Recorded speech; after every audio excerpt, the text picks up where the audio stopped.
parating na Yes, parating labanan. na events natin. This coming August 13, meron po tayong Gap Rizal 3 event MBC, Early Bird Elims. Ayan, dito pa rin yan sa Manila Arena. So, accepted weights dito, 170 to 150. Oh, Henny's, hindi kasali. Yeah. Hindi kasali yung mga Henny. Kasi pag Stag Derby sa Manila Arena, hindi. Siyempre, ito naman, big event naman tayo. Sa August 16 naman, ang Lucky AS7 event.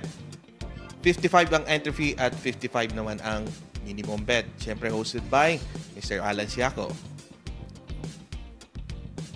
Oh, marami pa tayong event. So, sa ngayon, ito munang iaano natin. And of course, sa darating na na linggo at saka Lunes, So, automatic na 'yon. every Sunday and Monday na yan. All year round. All year round, ha? Oo. Sige, tuwing linggo, 2 hits, double down. double down Double down ulutan naman pag yan. Lunes. Napakaganda ng mga